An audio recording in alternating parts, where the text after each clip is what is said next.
I'm going to go through the top 3 questions that I get asked about mortgages, specifically around credit. So, question number 1 is, what credit score do I need to be approved for a mortgage?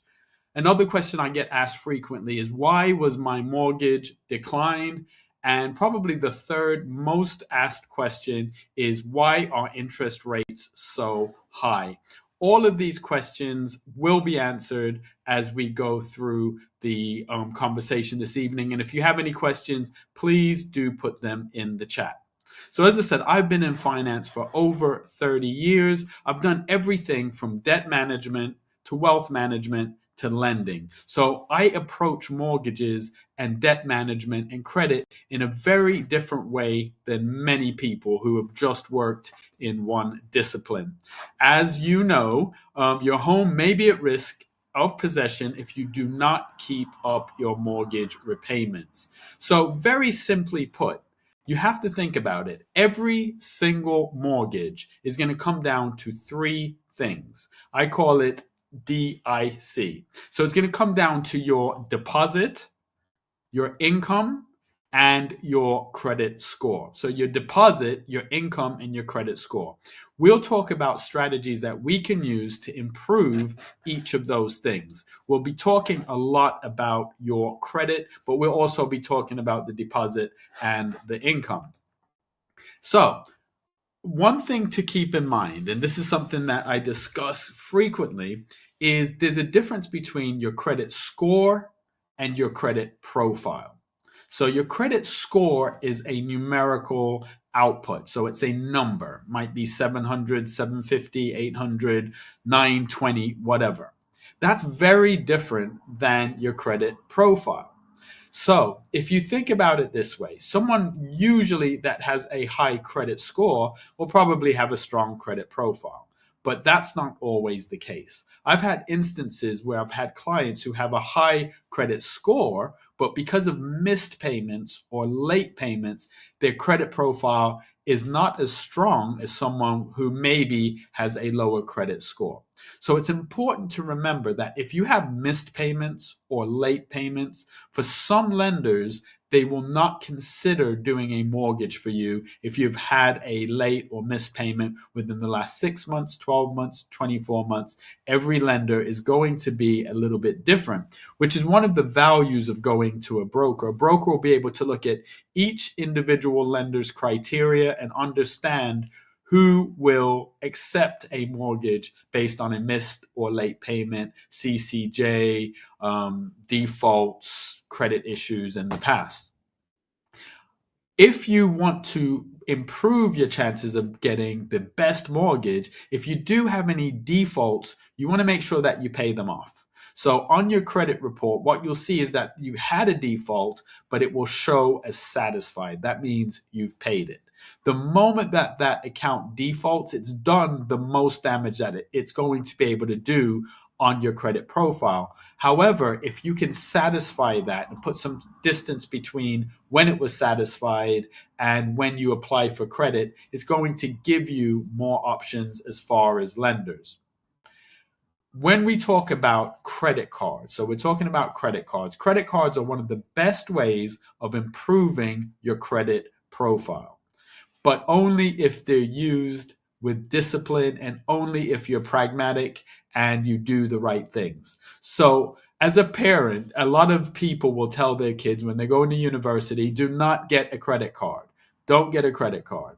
It's not always the best advice to tell our young adults not to get a credit card, because when you don't have any credit, you don't have a credit profile, you probably don't have a good credit score, it will make it more difficult for you to qualify for products. So if you get a credit card, here's some great tips and some great ways of improving your credit score using a credit card. When you get your credit card, make sure that you don't pay off the full balance before the statement date. But I'll get in a little bit more into that shortly. So after you've had the credit card for a while, you might find that the lender or the credit card company starts to offer you credit line increases. Now, people who want to be really disciplined and don't want to get themselves in any credit troubles or any issues with their credit, they tend to not accept those credit increase offers. Now, this is a mistake, and this is one of the things that seems counterintuitive, but if you get offered a credit card limit increase, accept that credit card increase. And I'll explain why. When lenders are looking at your overall credit profile, they look at a snapshot of how much available credit you had when you first started getting credit cards for maybe a specific credit card. So let's just say you have a Capital One card and they started your credit limit at 500. They offered you credit limit increases that you did not accept, and you continue to have a $500 or pound limit. The credit card companies will look at that and say, well, why has this person's credit limit not increased in 1 year, 2 year, 3 year, 5 years, whatever period of time you've had that credit card? What they want to see is that your credit limit is increasing. That will also help you with what's called your utilization, which is another hot topic that we will be covering. But by accepting those credit card increases, it shows that you are credit worthy. It shows that people want to lend to you. Now, some lenders don't automatically offer credit limit increases, so you have to request them. So as a rule, what you can do is request a credit limit increase every 6 months. Some lenders, it will be a shorter period of time, especially the credit profile builder cards like Vanquish, Aqua, the lower level Capital One credit cards. So request a credit limit increase if you're not getting offered those increases. So credit limit increases and increasing your credit limit is one way of improving your credit score, believe it or not. It seems and sounds like something that would not help you with your credit score, but it absolutely will, as long as you are making your payments on time and not letting the balance just roll over month to month. The other thing to consider is when to pay. Now, I mentioned about not paying off the full balance before the due date. So what a lot of people will do when they're trying to build their credit profile is they'll go out and get a credit card, which is great. Go and get a credit card if you're trying to build your profile. Then they'll make purchases on the credit card and then pay it off right away. So let's just say they make the purchase on the 1st or 2nd. Then they'll see that it's showing on their balance. What they'll do is they'll pay it off. Now, the reason why this will not help you with your credit score is because there's 2 key dates that you need to remember with a credit card. They're usually different dates. They can align. In some cases, in some instances, you can ask them to align. But the 2 key dates are your statement date and your due date. So your statement date and your due date. So the statement date is the date that the statement for that credit card is produced. The due date, especially if you have a direct debit, will probably be about 14 days after the statement date. The statement date is what reports to the credit reference agencies. So again, if we use that scenario, you've used the card on the 1st, you pay it off on the 4th, and your statement date is on the 15th, by the time it comes around to the statement date, you have a 0 balance. So it looks like you're not using that card. The other danger of that is a lot of lenders will start to reduce your credit limit based on the use of the card. So if you're not using it, they will reduce that credit limit. They may even cancel the card. I know years ago when I was buying my first property, I was like, okay, I'm going to clean up my credit. I'm going to pay off all my credit cards. I'm going to make sure that I have a 0 balance on all of them. And it took a while to come up with the money. So I didn't have a balance on those credit cards. I wasn't missing any payments because I didn't have a balance on those cards. And I got a notification one day that they were closing the account. I know Barclays card in the UK is notorious for reducing people's credit limits when they're not using that credit limit. So make sure that you're using the card. Make sure that you do not pay off the full balance before the statement date, and then make sure that you have a direct debit to set up to make the payments. But within that whole mantra or that methodology of leaving some a balance on the credit card for when the statement date comes around. Make sure that you're not utilizing too much of the available credit. So what I mean by that, let's just say you have a credit card and that credit card has £1,000 limit and you're using £100. That would be 10%. If you're using £500, that would be 50%. A very safe area to be that shows that you're a responsible borrower would be around that 10% mark. So if you go up into 60, 70, 80%, that's starting to show some red flags for lenders. So to summarize that point, when you have a credit card, use the credit card. Otherwise, you're in danger of them either reducing your limit or actually closing out that account. Do not pay off the full balance before the statement date. Make sure you lower that balance to 10% or lower. I would say between 3 and 9% of the total credit card balance. And make sure that you always make your payments by the due date. Utilization. I've talked about utilization a little bit. So utilization is essentially the amount of the available credit, the amount of your credit limit that you're utilizing, therefore the utilization. So in the example before, you have £1,000 credit limit, you're using 500, that would be 50% utilization. Now, if you're using platforms such as ClearScore or Credit Karma, it will talk to you about your utilization.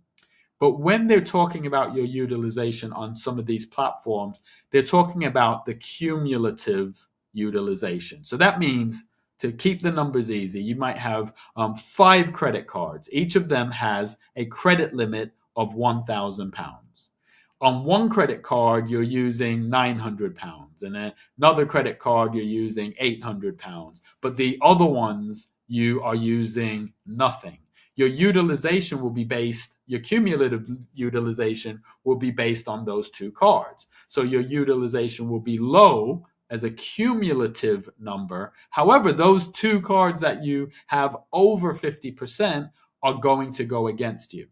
So a better strategy to improve your credit score, which could improve it by 20 to 50 points within 3 months, would be to make sure that the balance is spread across all of the cards and all of the cards' utilization is below 10%. So it doesn't make sense having 1 or 2 cards that the utilization is really high, and then you have other cards that there's a 0 balance on.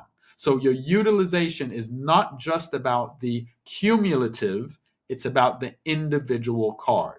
So a strategy that you might want to use, as I said, if you have multiple cards and some of them have a 0 balance and you're in a situation where that credit card company is maybe offering you a 0% balance transfer, transfer a balance onto a card, keep all of your cards below a 10% threshold. A strategy overall for getting your mortgage. Now, as I said, you're going to look at your deposit, your income, and you're also going to be looking at your credit rating or your credit profile. So a great strategy for increasing your income is looking at the things that you can do, the skills that you have, or maybe some services that you can offer people. So make sure that you're looking and being creative in the things that you can do to increase your income.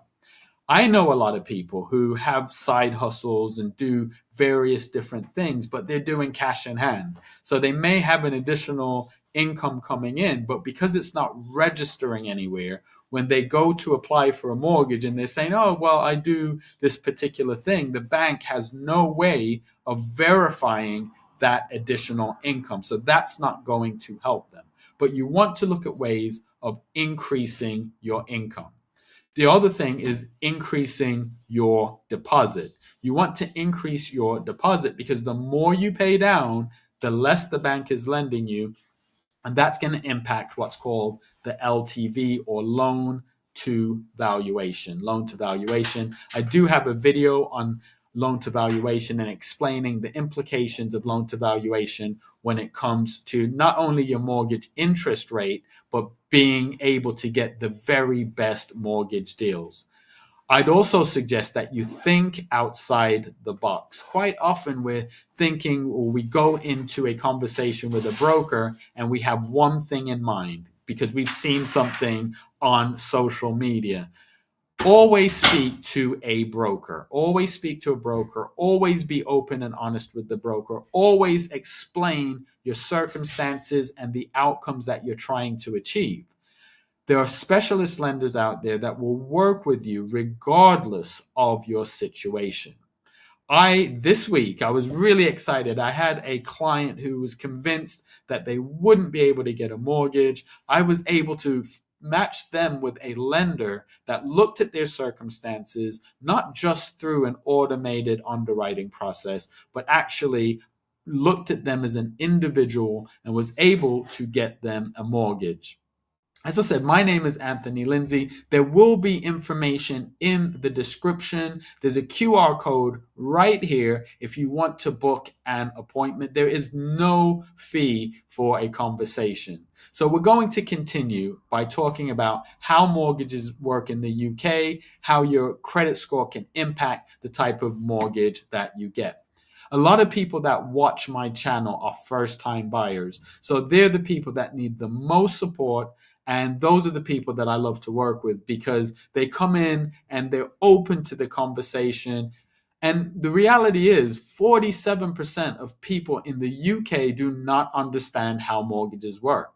And that's even people with mortgages. But first-time buyers come in knowing that they don't know what they don't know.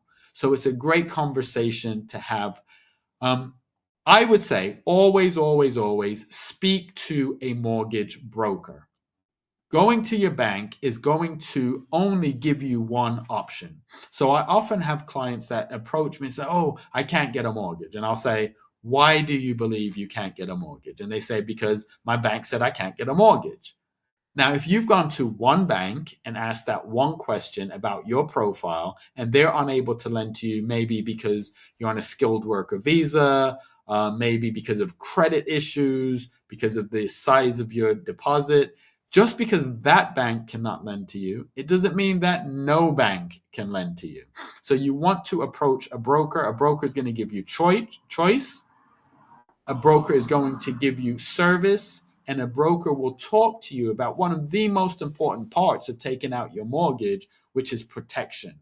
So you can have a mortgage and run into some issues, and they will have put something in place that can protect you in the event of death of a partner, you're off work due to sickness, you contract a critical illness. So the great thing about speaking to a broker, they'll give you that full package, as opposed to when you go to the bank, quite often you're not going to get that advised sale. There is a perfect profile for a customer. We very rarely come across these people. And these tend to be the people that will go directly to the bank because they know that they are the perfect profile. It's still not the best bet for them to go to the bank. But what does this person look like? It's someone with a UK passport. It's someone that is full-time employed, PAYE, meaning they have a fixed contract with a guaranteed income. So it's not a 0 hours contract. It means that even if they're off work sick, each month they get the same amount. So PAYE, employed for more than 12 months, meaning they're not on probation. They haven't changed jobs recently. The other part of it would be a high salary, a good credit rating, and a large deposit. So that's the ideal or perfect profile. You don't come across those people very regularly. So this conversation isn't about those people. It's about people that maybe have had some credit issues and therefore need a lender who's going to take that into account and still do a mortgage for them. The first stage of the home buying process or the mortgage process will be a conversation with a broker. When you go to the broker, as I said, you're going to need to be open and honest. I've been doing finance for over 30 years. So I can have a conversation and I can put the pieces together and figure things out. And if I can do that, the bank can definitely do that. Do not try to fool the broker or fool the bank. Algorithms and banking systems and all the information that banks have available to them is going to help them fill in the blanks. A bank would rather you go to them and say, well, I've had a missed payment, or I have this credit card, I had a divorce and it caused some issues with my finances. Because quite often when I look at someone's credit report, I'm able to pretty much figure out what's going on. Because when you look at someone's credit report, you can see how they manage their finances. So I had a client the other day who the credit report that I was looking at was all green, meaning everything was paid on time, everything was paid well. And I saw a blip where maybe a year and a half ago, there was a missed payment. And going back to what we were saying about credit score versus credit profile, the fact that they had a missed payment within the last 24 months, some lenders are going to look at that and may not approve that mortgage, as harsh as that might sound. But when I asked the person, they said, I was away and the country that I was in, I couldn't log in to make my payment. And it made sense looking at everything else. And here's a tip about your credit. You can, based on a solid credit rating like that or credit profile like that, in many cases, you can contact the lender and say, look at my overall profile. I've never missed a payment. I've been with you guys for 2 years, 3 years, 5 years. I missed one payment. Can you, as a goodwill gesture, update the credit report to show that payment was not missed? Now, they can do that as a goodwill gesture. They won't always do it, but they can do it. You don't have anything to lose by asking for that. Credit reporting agencies are only going to look at what's on there, but the lender does have the opportunity and they do have the ability to correct things on the credit file if you make a request. So first part, you're going to go and see a mortgage broker. You're going to be open and honest. The key documents that you're going to need when you go and see your mortgage broker. So the key documents you need when you go to see a mortgage broker will be 3 months bank statements. So the last 3 months, not 3 random months, 3 months bank statements, 3 month pay slips. If you're self-employed, you're probably going to need your SA 302, as well as your tax overviews. So SA 302 plus the tax overviews. If you're employed, it'll be last 3 months pay slips. If you're paid weekly or monthly, then they all have to add up to 3 months. It's also a good idea, especially if you're a carer or someone who has the ability to do overtime. It's a good idea to also bring or have your P60 available. The P60 is a document that will show how much you earned the previous year. So you may have a fixed term contract that says that you're on $33,000 a year, but due to overtime that previous year, you may have made $40,000, $45,000.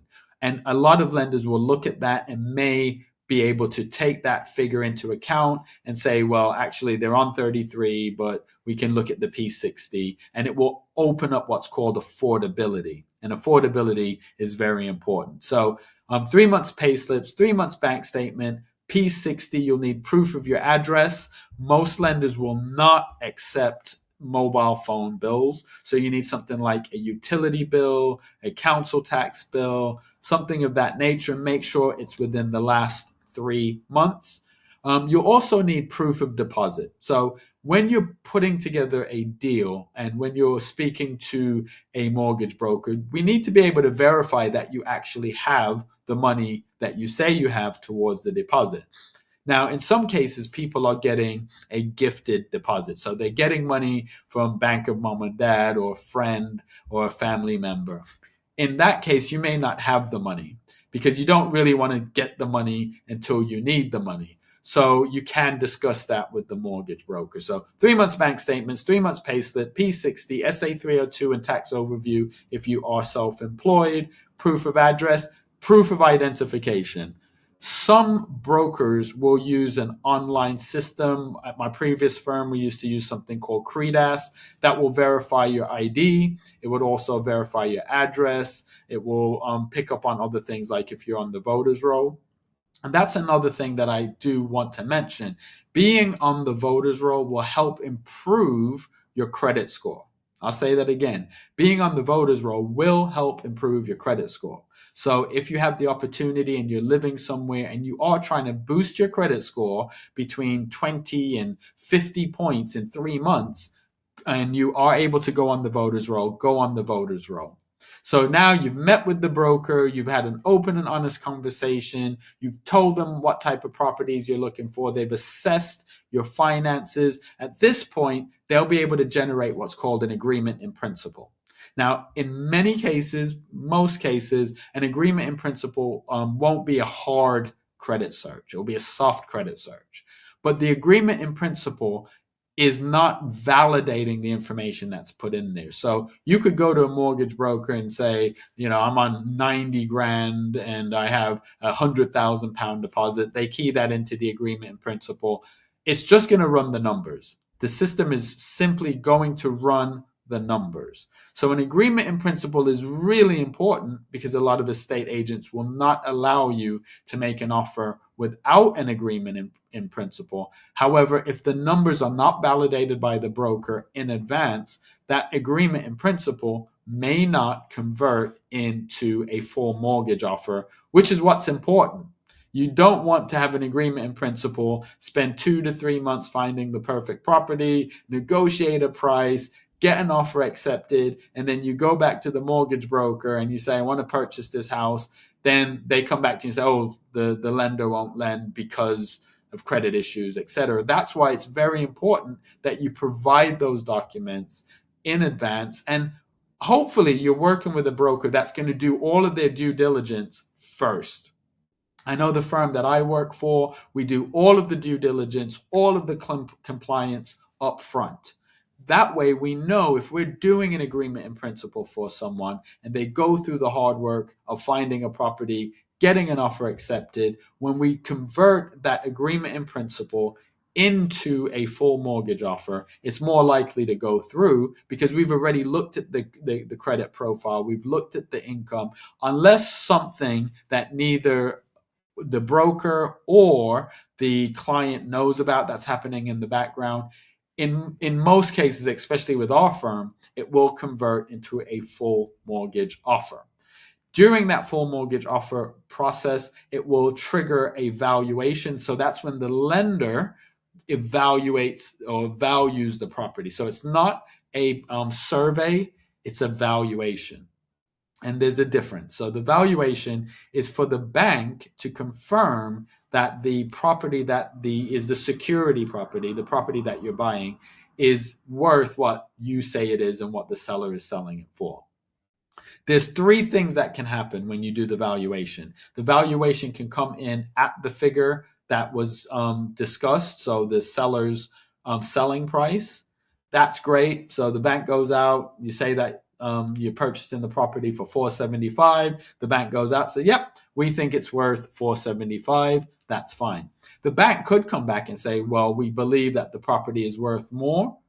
But what you don't want to happen is for the bank or the lender to do a valuation and come back and say that that property is worth less. Because if that's the case, you're either going to have to come up with a higher deposit or you're going to have to adjust the mortgage amount. And depending on your affordability, that may cause the deal to fall through. Once you have that mortgage offer, that's when the solicitors kick in.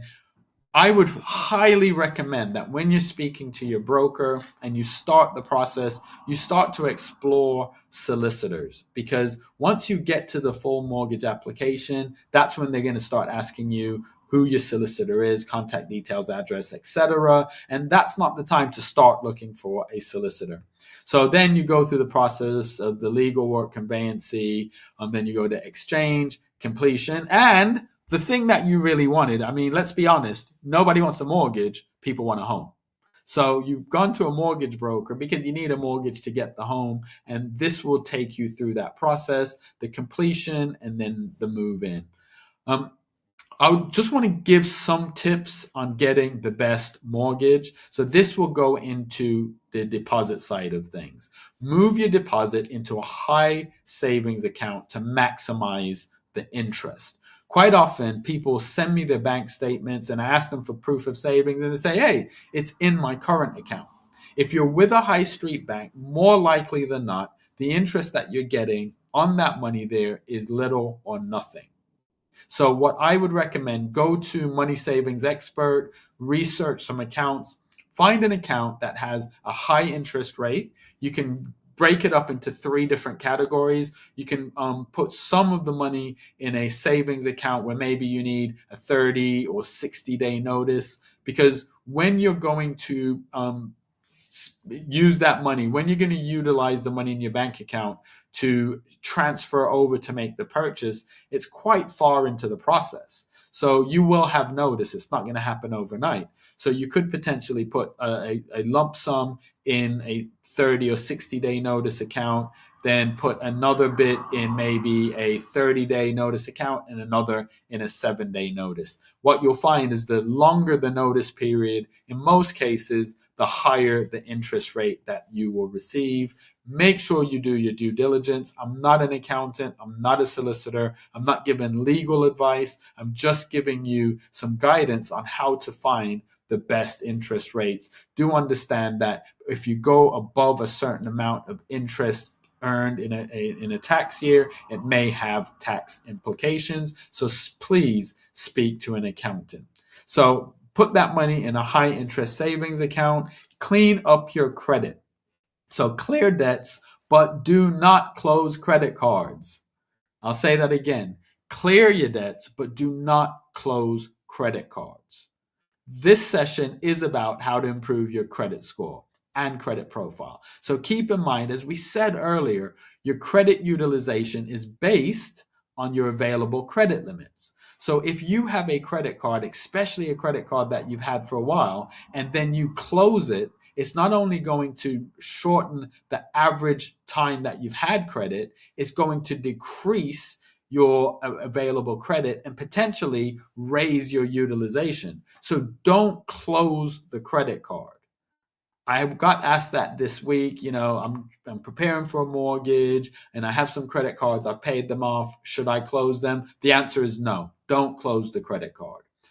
The other thing is, make sure that you look at your bank statement, go through your bank statement thoroughly, look at things that maybe you're duplicating. So right now, pretty much any subscription service that you get, whether it be a phone subscription, they're offering you either Netflix or Amazon Prime or Disney Plus. So if you're paying for Disney Plus or Netflix, and you have it free with a bank account or maybe a mobile phone, you can get rid of the one that you're paying for.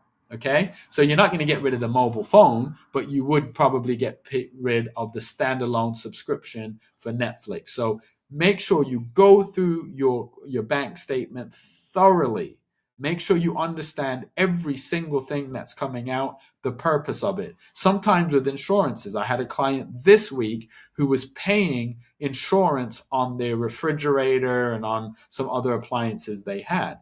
I explained to the client that a lot of appliances, most appliances, have a manufacturer warranty. So I advised her, don't just go out and cancel this subscription, but look at what you're getting for it. Is it duplicated in the manufacturer warranty? It's usually an upsell that these stores do to say, oh, well, you're going to need this insurance. It can come in handy if you need it, but if you don't need it and you want to increase your deposit by having more money, if you want to decrease your outgoings by having less going out, you can look at those things and look to cancel those things. The other thing that I would say is make sure that you don't just change jobs. Obviously, if you're going to get a pay increase, then you'd want to do that. But when you change jobs, it is something that will eliminate some lenders, because some lenders won't lend while you're in probation. Other lenders will lend just with an offer letter if you're switching jobs and you're staying in the same field. So let's just say you're an accountant and you're going from one firm to another. They're like, well, this person's getting an increase. It's okay. So professions like that, lenders are a lot more flexible with. So maintain a steady job, a steady income, avoid taking out new debts or making large purchases. So keep your spending under control during the mortgage application process and before. I've seen clients who had an agreement in principle. They then went out and took out a huge loan between the decision in principle and the offer. And then when we were trying to get the full mortgage application, it declined because now they had to take into account that new payment that had happened between the agreement in principle and the full mortgage offer. So what are the next steps? The first thing that you want to do is speak to a broker. I see it and hear it all the time, and it is a little bit frustrating. People go out and search for a property, go through all the hard work of finding a property, negotiating a property. Then they call me and they're like, Anthony, I just got an offer accepted for $450,000. I need an agreement in principle. I need a mortgage. And guess what happens? We process the figures and they can't afford the house. And it's a frustrating thing because they could have avoided that by speaking to a broker first. Most brokers are going to have that conversation with you and give you guidance on how much you can borrow. Here's a quick tip. This is not something that I want you to go out and tell all your friends. However, this is a good way of assessing how much you may be able to get a mortgage for. You take your income, and if it's two people, the combined income, multiply that by 4.5, and then that's going to come up with the base mortgage amount, and then add your deposit. But make sure that the deposit, if you want to get most lenders, the deposit is around 10%. There are lenders that will lend with a 5% deposit, but I'm just talking about how to get a pretty accurate figure of how much you'd be able to borrow based on meeting all the criteria. If you're in a situation where maybe you're on a skilled worker visa, you have a low deposit, you have low income, anything like that, then this formula may not be best. But just as a rule of thumb, get your income, multiply it by 4.5, add the deposit amount, and that's how much you can afford. One of the things that I love about mortgages and working in finance is numbers are numbers. Numbers are not emotional. Numbers aren't there to trip you up. They are what they are. So it's a little bit frustrating for people when they speak to me and I say, well, based on your income, your deposit, your outgoings, this is how much you can get. And they need an extra 100,000 or extra 150,000. There are specialist lenders that can sometimes increase the multiple of your income. So there are lenders that will go up to 6 times and some that go a little bit above that. But if you're dealing with a specialist lender, you're usually going to be paying a higher interest rate, which means a higher monthly payment. And that's okay. If that's what you need to do to get into a home that you can afford and that you love, then that's okay. But if you can get an agreement in principle, then search within the price range that you know you can get a mortgage for with the best lender based on your circumstances. So you get your agreement in principle, you start house hunting, and then you come back to me and we can get you that purchase started. My name is Anthony Lindsay, and I'm here to answer your questions. So if you'd like to book an appointment with me, you can use the QR code. You can read the information in the description, and you can get in contact with me. Consultations are free. I love working with complex cases. So people who maybe have had some credit bumps, people who are first-time buyers, people who are on skilled worker visas, people who are self-employed or contractors, all of that weird and wonderful stuff. The straightforward, high-income UK passport, high deposit, those people are great people too, but I love being able to help people who didn't think that they would be able to get a mortgage.